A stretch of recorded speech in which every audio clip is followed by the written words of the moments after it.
Assalamualaikum warahmatullahi wabarakatuh.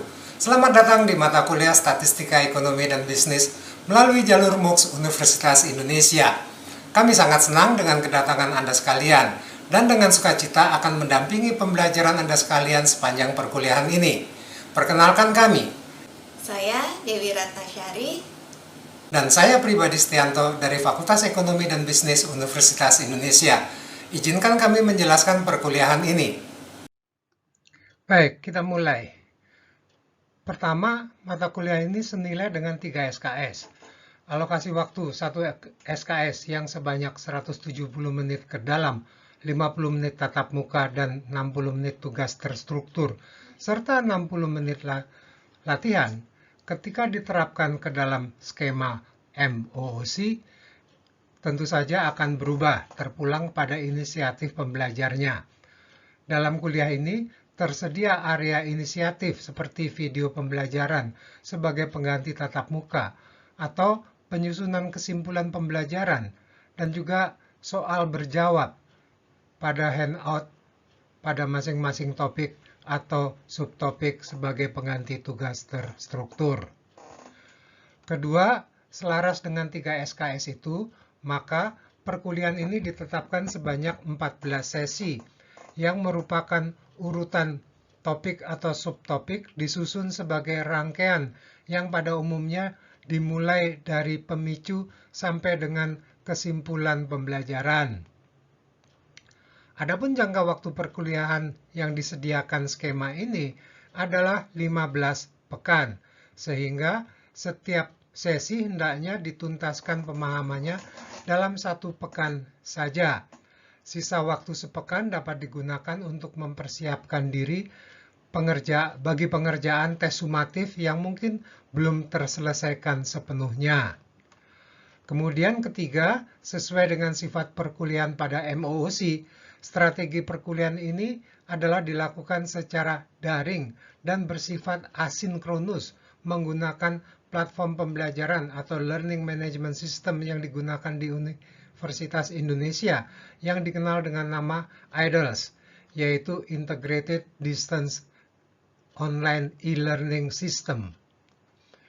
Namun demikian, untuk meningkatkan pemahaman peserta, akan diadakan sesi perkuliahan sinkronus sebanyak 4 kali dengan sesi sinkronus pertama untuk konsultasi materi sesi 1, 2, dan 3, sesi sinkronus kedua untuk konsultasi materi sesi 4, 5, 6, dan 7, sesi sinkronus ketiga untuk konsultasi materi sesi 8, 9, dan 10, dan sesi sinkronus keempat untuk konsultasi materi sesi 11, 12, 13, dan 14. Masing-masing sesi sinkronus dilaksanakan pada akhir pekan ke-3, ke-7, ke-10, dan ke-14 sejak dimulainya perkuliahan ini. Sesi sinkronus selalu pada hari Sabtu pukul 9 sampai dengan 11 waktu Indonesia Barat. Pengumuman dan tautan untuk sesi sinkronus akan diletakkan di forum pengumuman di sesi 3, 7, 10, dan 14. Selanjutnya, pendekatan dalam pembelajaran ini tentu saja akan sangat student-centered dengan inisiatif peserta menjadi kunci keberhasilan studi. Peserta aktif mencari untuk pengetahuannya sendiri, khususnya bahan-bahan yang telah disediakan berupa video, handout, materi kuis formatif, dan rujukan buku teks mata kuliah ini. Selanjutnya kami akan menjelaskan buku rancangan pembelajaran. Ya, buku rancangan pembelajaran atau BRP. Pertama, BRP merupakan garis besar penjelasan tentang materi dan proses perkuliahan, sehingga disediakan pada posisi sangat awal di IDLS. Silakan Anda baca dengan cermat hingga tuntas kandungan BRP mata kuliah ini sebelum meneruskan menyimak presentasi ini. Ya, sempatkan membacanya terlebih dahulu untuk memudahkan pemahaman presentasi ini. Buatlah catatan singkat isi kandungannya untuk dikonfirmasi ketika menyimak presentasi ini. Dapat dikatakan bahwa BRP merupakan peta jalan dari perkuliahan ini, mulai dari deskripsi, capaian pembelajaran mata kuliah atau CPMK, beserta subcapaiannya dengan materi per sesi perkuliahan, bahan bacaan rujukan utama, indikator pencapaian sub CPMK, dan evaluasi pembelajarannya. Khusus evaluasi pembelajaran akan dijelaskan lebih lanjut pada lembar berikutnya. Indikator pencapaian sub CPMK menjadi pedoman dosen dan mahasiswa dalam menilai hasil yang sudah dicapai untuk setiap sub CPMK. Periksalah tingkat pemahaman Anda untuk setiap butir indikator pencapaian sub CPMK sebelum Anda mengerjakan tes-tes di penghujung sesi. Kandungan BRP per sesi akan disajikan di IDOS pada setiap sesi untuk memudahkan Anda memahami apa saja cakupan topik dan subtopik serta indikator pencapaiannya pada setiap mengawali proses per sesi. Mari kita lanjutkan. Penjelasan berikut ini adalah tentang tugas dan penilaian. Ada 3 bentuk penugasan. Yang pertama adalah tes formatif sebanyak 13 kali untuk sepanjang periode perkuliahan yang dilaksanakan setiap sesi, kecuali sesi 13 yang tes formatifnya digabung dengan sesi 14. Sifat tes formatif adalah tidak menjadi dasar kelulusan dan dimaksudkan untuk menguji pemahaman pendahuluan berdasarkan hasil menyaksikan video pembelajaran dan bacaan atas buku teks serta handout sesi demi sesi. Pada modul setiap sesi, tes ini diletakkan setelah penyajian rangkaian video pembelajaran. Tes ini boleh dilakukan lebih dari sekali untuk menambah pemahaman topik. Cara mengerjakannya adalah dengan menjawab himpunan pertanyaan benar salah dan himpunan pertanyaan dengan pilihan majemuk di IDOS. Pada tes formatif dengan pilihan jawaban benar atau salah, Anda diberi umpan balik khusus untuk bila jawaban yang betul adalah salah.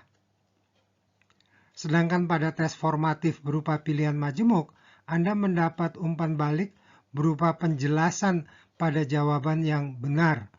Umpan-umpan balik tersebut dimaksudkan untuk menambah pengetahuan atau pemahaman Anda tentang topik atau subtopiknya.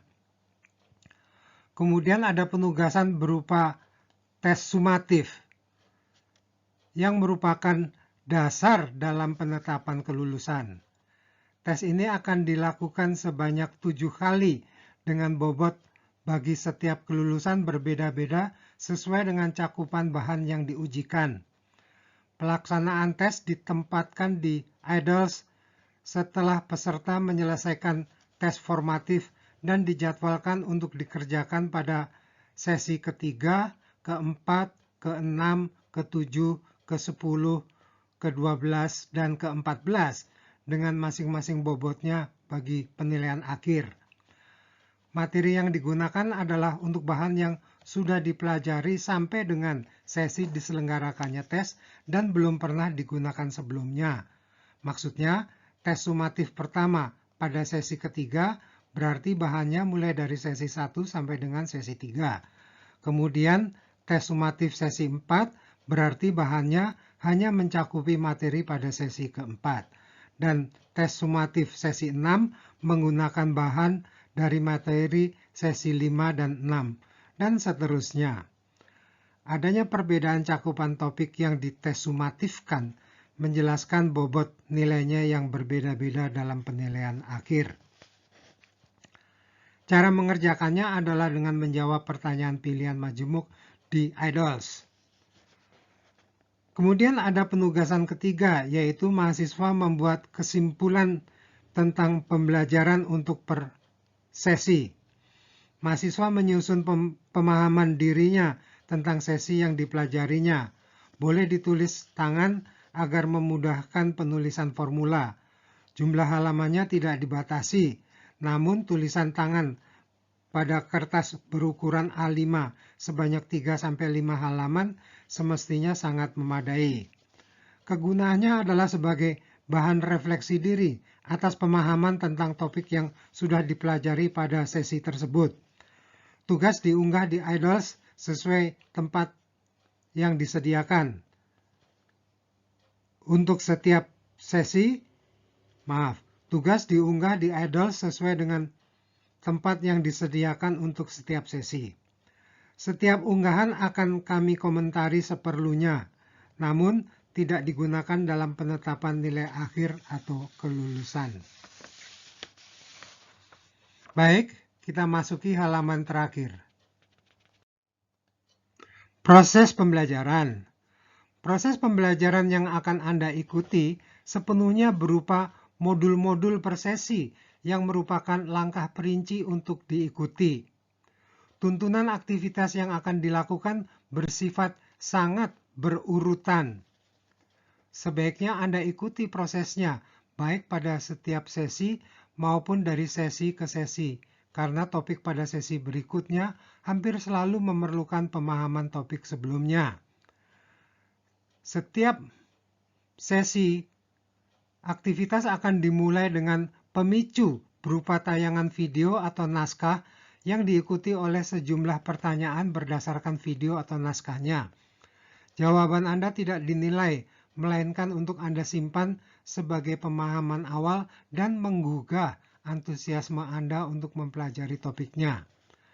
Dan aktivitas diakhiri dengan penyusunan kesimpulan pembelajaran setiap sesi oleh peserta. Sebelum mengakhiri, perlu disampaikan bahwa pada setiap sesi disediakan forum pengumuman dan forum bertanya.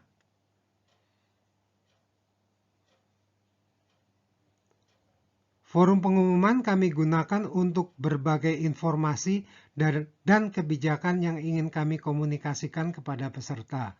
Sedangkan forum pertanyaan untuk digunakan peserta dalam berkonsultasi atas sesuatu kebingungan atau tentang materi atau mekanisme dalam perkuliahan ini. Dengan demikian, kami harapkan untuk selalu memeriksa isinya agar selalu mendapatkan informasi mutakhir dan dapat mengambil manfaat dari jawaban kami atas pertanyaan dari sesama peserta kuliah ini. Baik, kita akan memasuki lembar penutup. Ya, demikianlah perkenalan kita tentang mata kuliah dan pembelajaran statistika ekonomi dan bisnis di MUKS Universitas Indonesia. Izinkan kami, Dewi Ratnasyari dan Pribadi Setianto, menyampaikan terima kasih kepada para asisten kami yang telah membantu pembuatan video ini, Saudari Fitri Nurjana, Sarjana Ekonomi, dan Saudari Cut Aryuliska, Sarjana Ekonomi. Sampai berjumpa di video pembelajaran pertama, yaitu pendahuluan statistika ekonomi dan bisnis.